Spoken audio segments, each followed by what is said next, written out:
আবারও দেশ জুড়ে লকডাউন হবে? কিন্তু কেন হঠাৎ বললেন প্রধানমন্ত্রী নরেন্দ্র মোদী?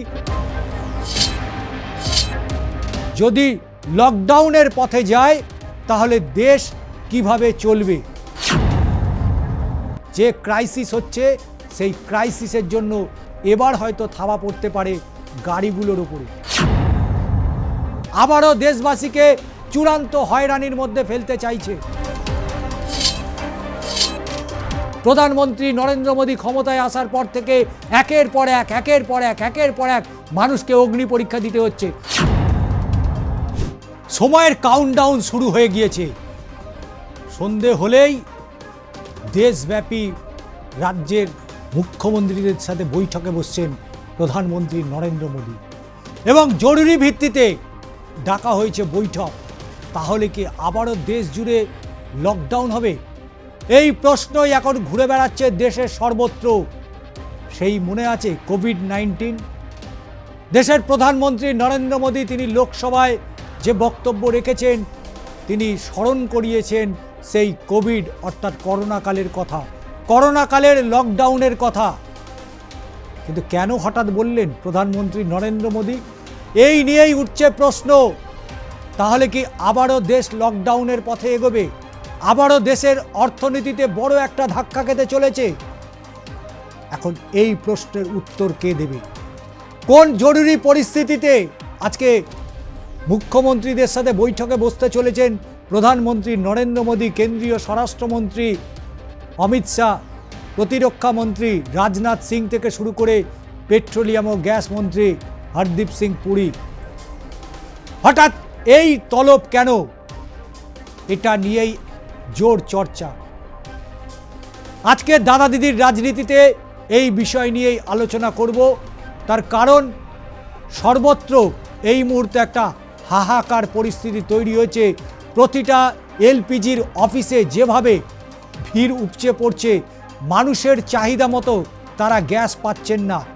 পেট্রোল ডিজেলের ওপরে হঠাৎই কেন্দ্রীয় সরকার নজিরবিহীনভাবে শুল্ক অনেকটা কমিয়ে দিয়েছে, কিন্তু তাতে করে কি সামাল দেওয়া সম্ভব?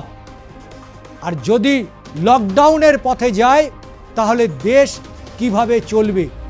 কারণ ইতিমধ্যেই 5টি রাজ্যে বিধানসভা নির্বাচন রয়েছে। সেই নির্বাচনী রাজ্যগুলোর ক্ষেত্রে কি কি নির্দেশিকা জারি করছে প্রধানমন্ত্রী নরেন্দ্র মোদীর কেন্দ্রীয় সরকার এবং কোন কোন বিষয়গুলোকে নজর দেওয়া হবে? তার কারণ ভারতবর্ষ জুড়ে পেট্রোল ডিজেলের গাড়ির সংখ্যা যেমন রয়েছে, তেমনই সিএনজির গাড়ি রয়েছে প্রচুর গাড়ি রয়েছে, অটো থেকে 4 চাকা। সেই গাড়িগুলো কি হবে? তাহলে কি সেই গাড়িগুলো আপাতত বন্ধ হয়ে যাচ্ছে যতক্ষণ না পর্যন্ত সুরাহার কোনো পথ পাচ্ছে কেন্দ্রীয় সরকার? কারণ হরমুজ প্রণালী ইতিমধ্যেই বন্ধ করে দেওয়া হয়েছে। মধ্যপ্রাচ্যের যুদ্ধ, যে মধ্যপ্রাচ্যের যুদ্ধের জন্য প্রায় সারা পৃথিবীর বেশ কিছু দেশ ইতিমধ্যেই গভীর সংকটে পড়েছে। সেই সংকটের মধ্যে অন্যতম পশ্চিম এশিয়া, যেখানে ভারত, বাংলাদেশ, পাকিস্তান তারা যথেষ্ট চাপে রয়ে গেছে এবং এই যুদ্ধকালীন পরিস্থিতি কিভাবে সামাল দেবে প্রধানমন্ত্রী নরেন্দ্র মোদী? সেই নিয়েই আজকে এই বৈঠক ডাকা হয়েছে। সন্ধ্যে 6টায় দেশের সমস্ত রাজ্যের মুখ্যমন্ত্রীদের নিয়ে বৈঠক করবেন প্রধানমন্ত্রী নরেন্দ্র মোদী এবং সেই বৈঠক থেকেই নতুন রণকৌশল তৈরি হবে। অর্থাৎ কিভাবে এগোতে হবে। অতিরিক্ত কি তাহলে যানবাহন শহরের রাজপথ থেকে উঠে যাবে? যে সমস্ত গ্যাস সিলিন্ডারে যে সমস্ত গাড়িগুলো চলে, তাহলে সেগুলো প্রাথমিক পর্যায়ে বন্ধ রাখার কোনো সিদ্ধান্ত নিতে চলেছে।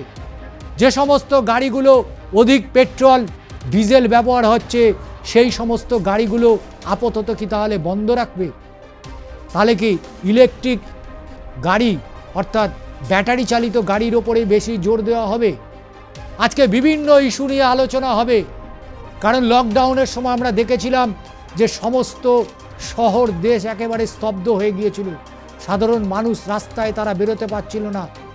একদিকে অর্থের সংকট, অন্যদিকে খাদ্যের সংকট।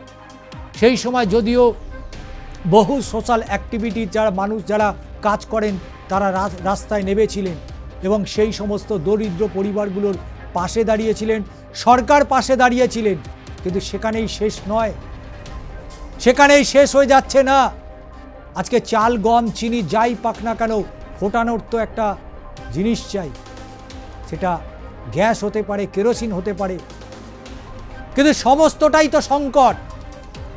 আজকে পেট্রোলিয়াম মন্ত্রী তিনি সোশ্যাল মিডিয়াতে বলছেন যেটা গুজব ছড়ানো হচ্ছে, কিন্তু এর আগে দেশের প্রধানমন্ত্রী একাধিক সিদ্ধান্ত নিয়েছে, হঠাৎ করেই রাতে সেটা জারি হয়ে গিয়েছে, সেটা লকডাউনের ক্ষেত্রে। কারণ এটাও মার্চ মাস, 2020 সালে সেই মার্চ মাসের ঘটনা অনেকেরই মনে আছে। 24শে মার্চ সারা দেশব্যাপী লকডাউন হয়ে গেল, আটকে পড়ল বিভিন্ন রাজ্যের মানুষ, বিভিন্ন রাজ্যে। পরিযায়ী শ্রমিকরা তারা বাড়ি ফেরার জন্য না বাস পেল, না ট্রেন পেল, না গাড়ি পেল, হাঁটতে হাঁটতে বহু মানুষের মৃত্যু পর্যন্ত ঘটেছিল। তারপরে এলো কালো টাকা উদ্ধার। কালো টাকা উদ্ধার করবে, কিভাবে উদ্ধার করবে? না ডিমনিটাইজেশন করতে হবে। করেছে, হঠাৎ রাত্রির মধ্যরাত্রিকে বলল 1000 টাকার নোট বন্ধ হয়ে যাবে। হলো, মানুষ চরম অসুবিধার মধ্যে পড়ল। তাতে দেশের প্রধানমন্ত্রী কি যায় আসে? আজকে কেন দেশ স্বাধীনতার এতগুলো বছর পেরিয়ে যাওয়ার পর নিজস্ব কোনো উৎপাদন করতে পারলো না? কেন উৎপাদন শক্তি বাড়ালো না? প্রতিটা রাজ্যে গিয়ে যখন দেশের প্রধানমন্ত্রী তিনি বলছেন এখানে কলকারখানা নেই, এখানে কর্মসংস্থানের কোনো জায়গা নেই, কিন্তু তিনি কি করেছেন? তিনি দেশবাসীর জন্য কি করেছেন? কতটা সঞ্চয় করেছেন? কতটা গ্যাস, কতটা পেট্রোল, কতটা ডিজেল তিনি সঞ্চয় করেছেন? কিন্তু করেনি। আর করেনি বলেই আজকে এই চূড়ান্ত হয়রানির শিকার হতে হচ্ছে সাধারণ মানুষকে। আর রাজনীতির কারবারিরা এটাকেই কাজে লাগিয়ে তারা রাজনীতির প্রচার করছে। আমরা দেখেছি গতকালকে রাজ্যের মুখ্যমন্ত্রী মমতা বন্দ্যোপাধ্যায় পাণ্ডবেশ্বরের একটি সভা থেকে তিনি বলেছেন, যে কথা বলেছেন একেবারে সঠিক কথা বলেছেন। লকডাউনে, করোনার সময় লকডাউন সামাল দেওয়া গিয়েছিল, যদি সেটা সামাল দেওয়া যেতে পারে তাহলে এটাও সামাল দেওয়া যাবে। অর্থাৎ energy lockdown, petrol, diesel, gas যে ক্রাইসিস হচ্ছে, সেই ক্রাইসিসের জন্য এবার হয়তো থাবা পড়তে পারে গাড়িগুলোর উপরে, এবার থাবা পড়তে পারে রান্নাঘরে। কারণ রান্নাঘরের আগুন ইতিমধ্যেই জ্বালিয়ে দিয়েছে দেশের প্রধানমন্ত্রী নরেন্দ্র মোদী। মধ্যপ্রাচ্যে যুদ্ধ হচ্ছে, আজকে গ্যাস নিয়ে কালোবাজারি হচ্ছে। সরকার কি পদক্ষেপ গ্রহণ করেছে? আজকে একটা সাধারণ মানুষকে গ্যাস কিনতে গেলে 4 থেকে 5,000 টাকা খরচ করতে হচ্ছে অতিরিক্ত।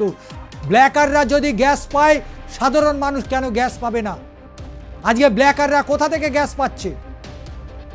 এই কালোবাজারি কারা করছে? ওই এলপিজির অফিস থেকে কালোবাজারি হচ্ছে। তারাই ঘুরপথে রাতের অন্ধকারে গ্যাস সিলিন্ডার পাচার করে দিচ্ছে, সেই কারণেতে কালোবাজারি হচ্ছে। আজকে সাধারণ মানুষ যদি গ্যাস না পায় তাহলে ব্ল্যাকাররাও তো গ্যাস পাবে না। কিন্তু সাধারণ মানুষ গ্যাস পাচ্ছে না, ব্ল্যাকাররা গ্যাস পাচ্ছে। তারা চড়ি চুপি তারা গ্যাস সাপ্লাই দিয়ে দিচ্ছে। যে গ্যাসের দাম 900 টাকা, 1000 টাকা, সেই গ্যাস 5000 টাকা পর্যন্ত বিক্রি হচ্ছে। কোথা থেকে পাচ্ছে তারা? সরকারের কোনো নজরদারি নেই, প্রশাসনের কোনো নজরদারি নেই। আজকে প্রতিটা ডিস্ট্রিবিউটারের ঘর থেকে গ্যাস সিলিন্ডার হাওয়া হয়ে যাচ্ছে। যদি হাওয়া না হয় তাহলে গ্যাস সিলিন্ডার সাধারণ মানুষ পাচ্ছে না কেন? এই প্রশ্নই উঠছে। সামাল দিতে পারছে না সরকার। তাই তো জরুরি ভিত্তিতে বৈঠক ডাকা হয়েছে। তাই তো গত বৃহস্পতিবার প্রধানমন্ত্রী নরেন্দ্র মোদী স্মরণ করেছেন সেই কোভিড-19-এর কথা, সেই করোনা কালের কথা। তার মানে আবারও একটা প্ল্যান তার মাথার মধ্যে রয়েছে, আবারও দেশবাসীকে চূড়ান্ত হয়রানির মধ্যে ফেলতে চাইছে। কি করে বিশ্বাস করবে? কি করে বিশ্বাস করবে? দেশের প্রধানমন্ত্রী 2014 সালে ক্ষমতায় আসার আগে তিনি বলেছিলেন প্রতিটা ভারতবাসীর ব্যাংক অ্যাকাউন্টে 15 লক্ষ টাকা করে যাবে, বছরে 2 কোটি মানুষের চাকরি হবে। রেখেছে সে কথা? পেয়েছে 2 কোটি মানুষের চাকরি হয়েছে, লকডাউন করেছে, করোনা ভ্যাকসিন নিয়ে কালোবাজারি হয়েছে, রেশন নিয়ে দুর্নীতি হয়েছে, কিন্তু খেসারত তো সাধারণ মানুষকেই দিতে হয়েছিল না? সেই সময় খেসারত দিতে হয়েছিল সাধারণ মানুষকে, যে সময় করা হয়েছিল এই ডিমনিটাইজেশন। সাধারণ মানুষকে হয়রানি করছেন না? বারবার করছেন, একাধিকবার করছেন, আবারও করবেন। বিভিন্ন সময় করেছেন, বিভিন্ন ইস্যু নিয়ে করেছেন। কালো টাকা কি ফেরাতে পেরেছেন? বিজয় মালিয়া এসছে, মেহুল চোকসি এসছে, কেউ আসেনি। তারা বহাল তবিয়াতে রয়েছে। আর দেশের প্রধানমন্ত্রী বলছে কালো টাকা ফিরিয়ে নিয়ে আসবে। সব বড় বড় বাত, কাজের বেলায় কোনো রকম কিছু দেখতে পাওয়া যাচ্ছে না। নির্বাচন এলেই ভাষার ফুলঝুরি, উন্নয়নের ফুলঝুরি, কিন্তু আলটিমেট দেশের মানুষ কি পাচ্ছে? আজকে এই নির্বাচনের নাম করে প্রহসন চলছে রাজ্যগুলোতে। নির্বাচন কমিশনের যে সিদ্ধান্ত, সেই সিদ্ধান্তেও মানুষের চূড়ান্ত হয়রানির মধ্যে পড়তে হচ্ছে। আজকে নথি চাইছে, নথি দেওয়া হচ্ছে, আজকে কাল ওই কাগজ চাইছে, পরশুদিন সেই কাগজ চাইছে। চূড়ান্ত হয়রানি।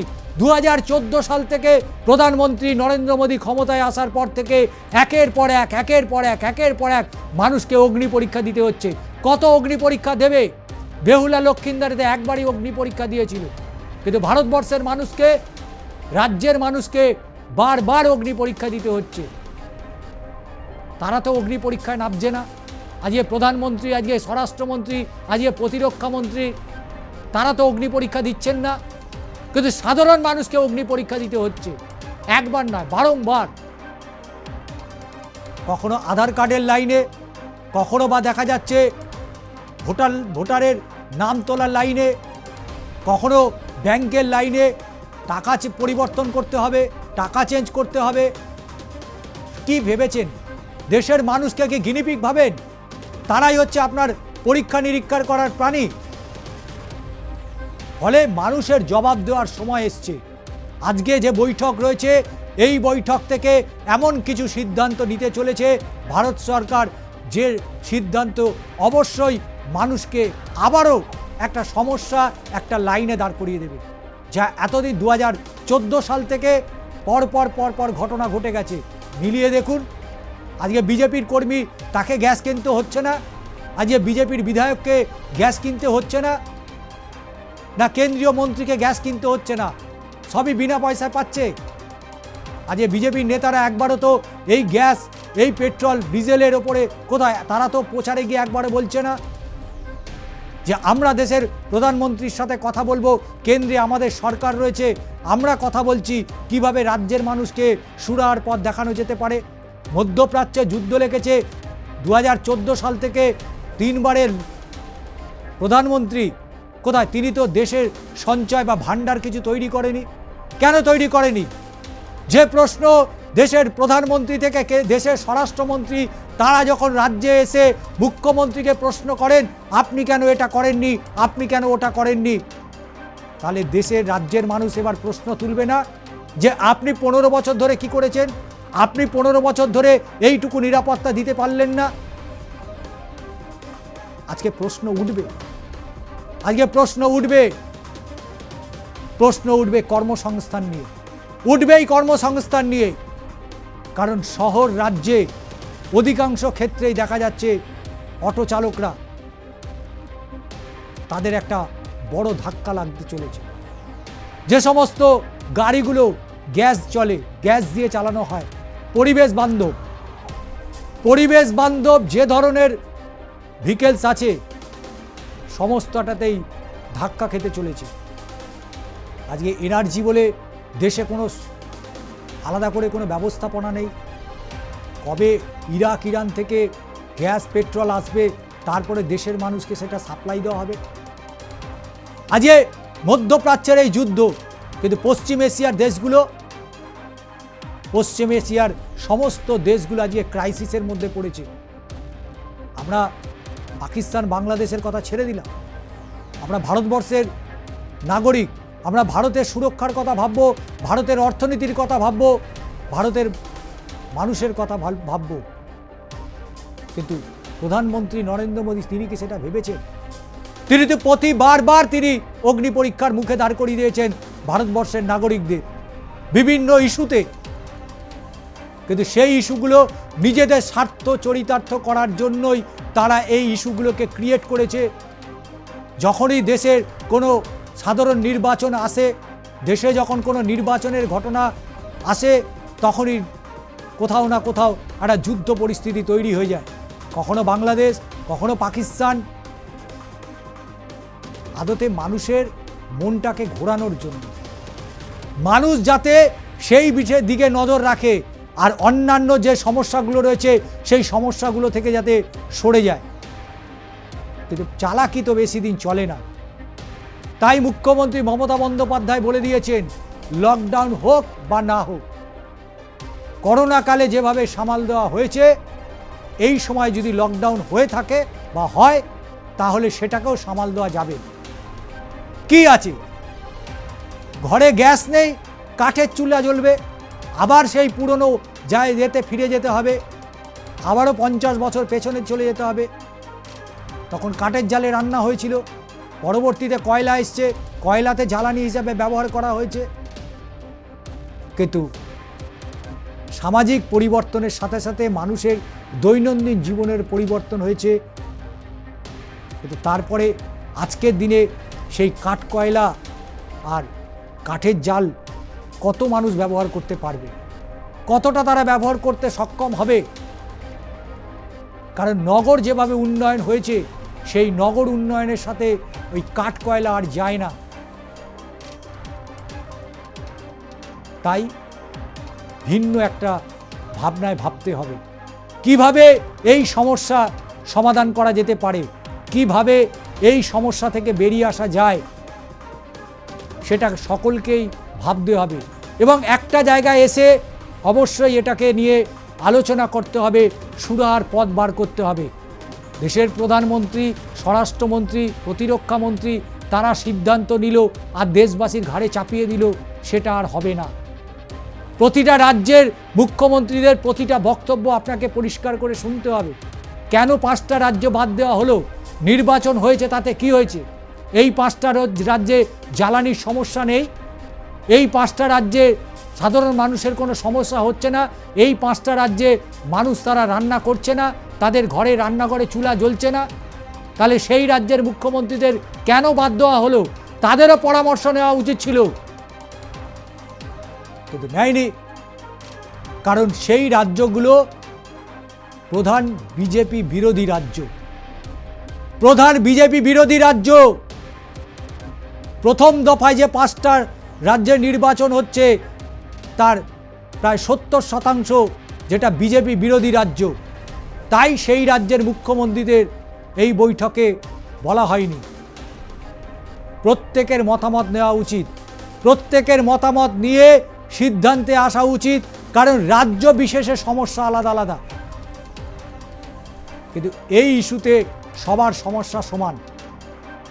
তাই দর্শক বন্ধু, কেমন লাগলো ভিডিওটি? এবং অবশ্যই যদি এক্ষেত্রে লকডাউনের পথে যদি যায় দেশ, কোন পথে এগোতে হবে, কিভাবে এগোনো সম্ভব, আপনাদের মতামত অত্যন্ত গুরুত্বপূর্ণ। কারণ একাধিকবার আপনারা জানেন যে প্রধানমন্ত্রী নরেন্দ্র মোদী তিনি তার মস্তিষ্ক থেকে যা বার করেছেন তাই চাপিয়ে দিয়েছেন। করোনাকালে লকডাউনের কথা যদি বলা হয়, তার পরবর্তীতে আধার কার্ডের কথা যদি বলা হয়, বিভিন্ন ইস্যুতে আজকে কালো টাকার জন্য হাজার হাজার নোট বাতিল করতে হয়েছিল, কত মানুষ সেই সমস্যায় পড়তে হয়েছিল। তাই যখনই এই ধরনের কোনো সিদ্ধান্ত প্রধানমন্ত্রী নিয়েছেন, খেসারত আলটিমেট আপনার আমার মতো সাধারণ মানুষকেই মুখোমুখি হতে হয়েছে। আজ এখানেই শেষ করলাম, আবারও দেখা হচ্ছে আগামী পর্বে নতুন কোনো ভিডিও নিয়ে, নতুন কোনো ইস্যু নিয়ে।